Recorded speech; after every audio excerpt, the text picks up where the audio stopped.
Yun, what's up sa inyo mga kwento? Para isang masamang balita. So yung isang kasama namin dito, umuwi. Dahil biglaan na nagkaroon ng emergency sa pag-uwi niya. Ito nga yung kasalukuyan ginagawa ko. Tulong na financial sa namatayan. Ito yung father ng isang kasama namin sa trabaho. Namatay yung father niya. So ngayon, para makatulong sa kanya, para ba magbibigay kami ng financial tulong sa kanya. Hindi lang Pilipino, pati mga Brazilian magbibigay din ng tulong. Hey Daniel!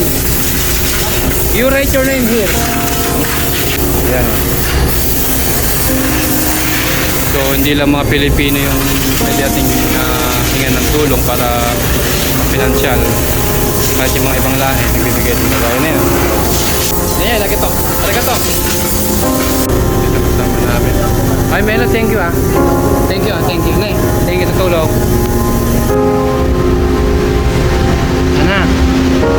Ana. Ay, thank you sa tulong ha.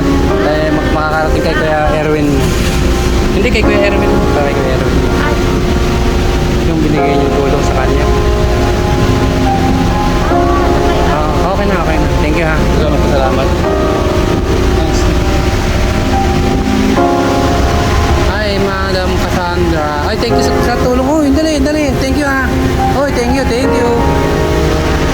Pinalagang ko lang sila para magpasalamat sa tulong na binigay nila.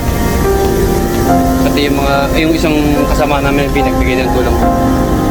Oo, tulong na kahit na sino man ay mas nanaisin na hindi tanggapin kaysa mawalan ka ng isang membro ng isang pamilya.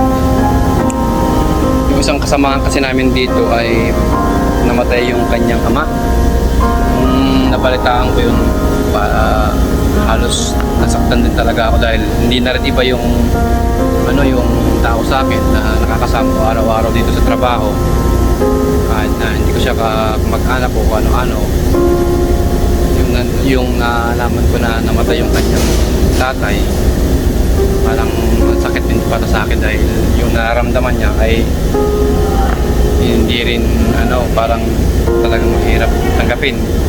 Akala namin ang mararanasan lang namin dito ay yung pagod, yung puyat, yung paninigaw ng mga boss namin, yung masermonan ka, mapagalitan ka, yung gutom, pumapasok ang gutom sa trabaho, pumapasok ang puyat, yung pagtitipid, yung gusto mong bilhin isang bagay na tinitipid mo sa sarili mo dahil mas mahalaga na dapat unahin. Akala namin ganun lang. Yung pangunguli na sa pamilya namin, sa asawa, sa anak, sa magulang, sa kapatid, lahat. Akala namin ganun lang yung mararanasan namin dito bilang sa OFW. Hindi lang para sa akin, alam lahat ng OFW ito sa buong mundo.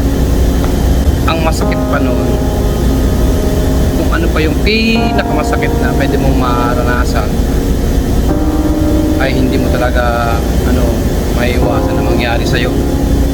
Ang mamatayan ka ng mahal sa buhay.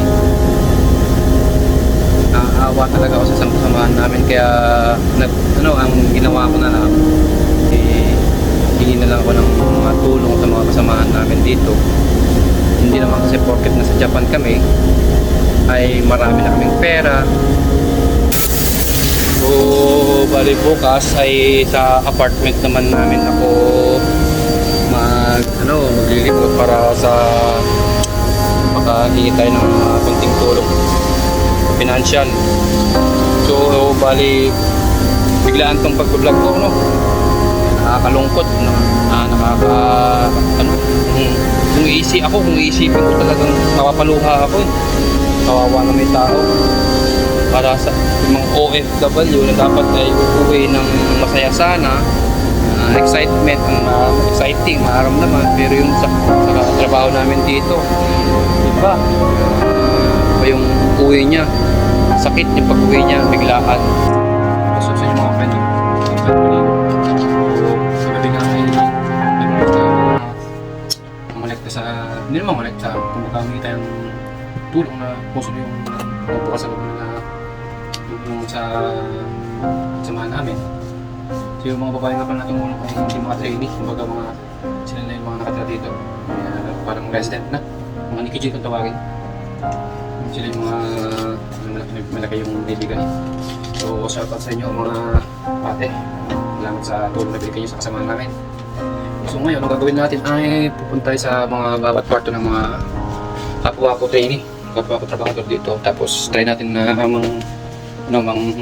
hingin ng konting tulong para makatulong sa kay Erwin dahil na namatayan sa financial ba.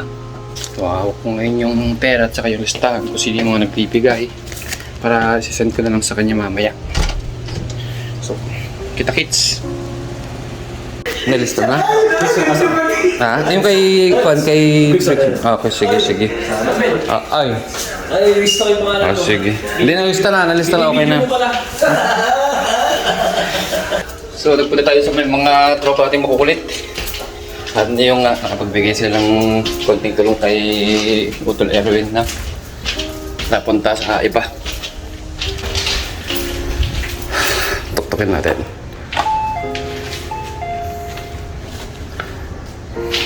Ayun, si Bay. Kung magkano bigay mo, okay lang yung Bay, walang problema. Ang importante makatulong lang tayo, di ba? Pakilisin mo lang yung... Ayan naman ito. Hindi yung sa'yo. Ay. Pangalan Bay. Okay. O, diba? Parang edi tulong tayo. Ano mo yan? Bay, arigato. Ay. Gising ka ba? Ngayon tulong mo? Kay Erwin. Hindi ako meron lang. Kung meron ka lang, kahit magkano lang. Okay, sa amin, sa kanya. Tay, Pakilis na. Okay na? Oo, sige. mga ano na yung... Baka meron kayong pwedeng may tulong kay Erwin sa namatayan. Kahit kung konting tulong lang ba, may ipadala lang natin sa kanya. Ay, pakilis naman yung pangalan ng Utoy. Ayan. Kasi, makakatulong tayo kahit na konti lang, di ba? Okay lang. Kahit magkano lang. Okay, para lang din eh. Para lang. Oh, ano? Ay, may pang... Oh, walang problema yan. Ako ba? Sige. Si isa. Hindi ko na ano. Pag sama-sama naman na yun, ayos mo na. Pakilas tayo mga pangalan dyan, oh.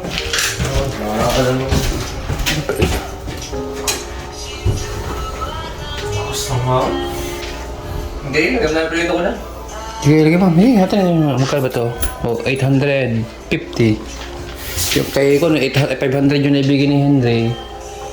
O, di ba? Kahit magkapag pinagsama-sama natin yan, ay malaking tulong na, di ba? Salamat sa inyo, ha? Okay. Dito naman tayo sa kabilang kwarto. Nanay? Tarko?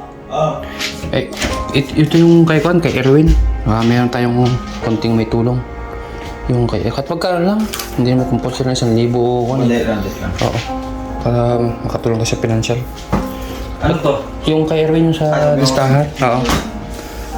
Bye! Ikaw na sulat pa. Ikaw na, ha? Ikaw na sulat. Hindi, ikaw. Pero dahil sa likod. Pangalan nyo ng dalawa. Dani sa Camarco. Buong mong pangalan, ha? Okay, at Dani at Marco lang pwede na yan. Pero kahit kunti makatulong tayo sa kanya. Kawawa din naman eh. Mas maganda na yung tayo tumutulong kasi tayo yung tinutulungan, di ba? Oo. Ano to? Ano lang to? Sa kanya? Ipapadala. Papadala nyo lang? Oo. Ibigay ko kay Joel ito mamaya tapos papadala. Siya na bahala magpadala. Oh, Ay, salamat na. Salamat. Oh, sige pa. So, nandito tayo sa bahay. At makakolekta rin tayo sa mga ibang kasamahan natin dito. Gaya nga sinabi ko, pagka pinagsama-sama yung mga maliliit konting tulong ay malaki. So, ibibigay natin mamaya sa isang kasamahan namin na ito. Siya na bahala magpadala doon sa tao. Kasi dalawang building kami dito. Bali, ako na lang yung nangonekta sa building namin dito. Tsaka siya sa kabila. Ito nga yung tulong na kahit sino man ay mas nanaisin na hindi tanggapin. O, hanggang sa muli. This is your one day story.